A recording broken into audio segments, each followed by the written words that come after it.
আরেকটা কই আরেকটা কার কাছে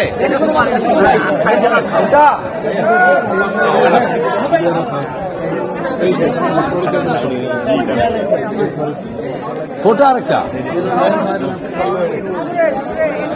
বিষয়টা এরকম না, তোমার সাথে মোটেই একমত না, সব মেয়েরা অবশ্যই এরকম না। আমি ফান করে একটু বলি যে আরেকজন আমাকে বলছে আপু আপনি কিন্তু কথাটা ক্লিয়ার করবেন, প্রতিবাদ শুরু হয়ে গেছে, নেতারা দেখছেন প্রতিবাদ শুরু হয়ে গেছে। আদল হেলা নাই প্রতিবাদ করছেন, আপনি তার পরিচয় অনেক ভয়ঙ্কর।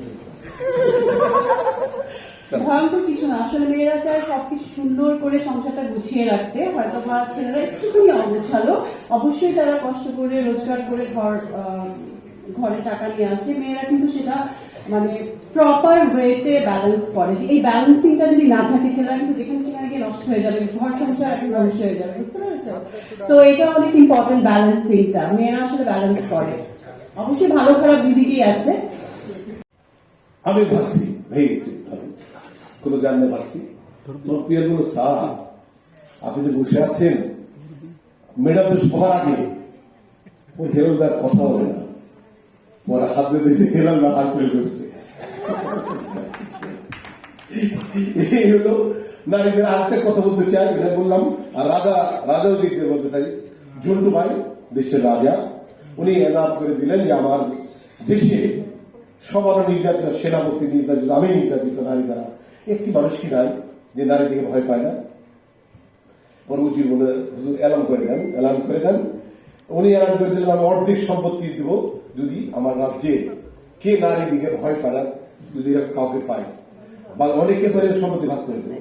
পরে মাঠে অনেক বিরাট মাঠ, সেখানে বলেছে নারী দিকে ভয় পান না কে, সেই মাঠে আসেন। পরে দেখা গেল যে যারা ভয় পায় মাঠ ভরে গেছে, যে ভয় পায় না একটা লোক দাঁড়িয়ে আছে, তখন জনতা বলে বাহ একটা মানুষ আছে আমার রাজ্যে যে নারী দিকে ভয় পায় না, এবার ডাই গায়না রাজত্ব লিখে দে, গোড়া করে সব দিয়ে দে। তো তাকে বলছে ভাই আপনার রাজা যেতে উঠছেন, আমি যাবো না। কয়টা আপনি সম্পত্তি পাইছেন অর্ধেক, আপনি নারী দিকে ভয় পান না। কয়টা আমি বললাম না আমি যাবো না, কেন যাবেন না? আমার স্ত্রী বলে দিচ্ছে যে মানুষ দেখবি কিন্তু তুই যাস তোর পাবে বলা। এই বউ আমি চাই আমার বউ অন্যরকম হোক, আমার বাস্তব বউ অনেক ভালো, আমাদের সবার সংসার সুন্দর হোক, সবার সংসার সুন্দর হোক। এগুলো গল্পের কারণেই গল্প বলা, কেউ হার্ড হবেন না, আপনাদের রিল্যাক্স দিলাম একটু, মানে জ্বর নিয়েই হাসানোর চেষ্টা করলাম। এবার সেই আপনাদের প্রতীক্ষিত আমার চেয়ে তাকে দেখতে যাচ্ছেন সেই লোক বউ,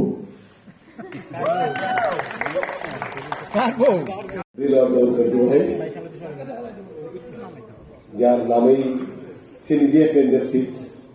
অনেক সময় বকাঝকা করে, আমাদের মন খারাপ করি, আবার ভুলে যায়। বুঝে এখনো শুনে আসে, সে বোঝাচ্ছে অন্যরকম।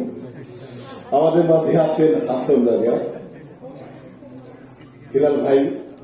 উনি আগে থেকে আমাকে পছন্দ করতেন। আমি যখন নাটক করি তখন ওনার জুয়ারি একটা সিনেমা রিলিজ ছিল,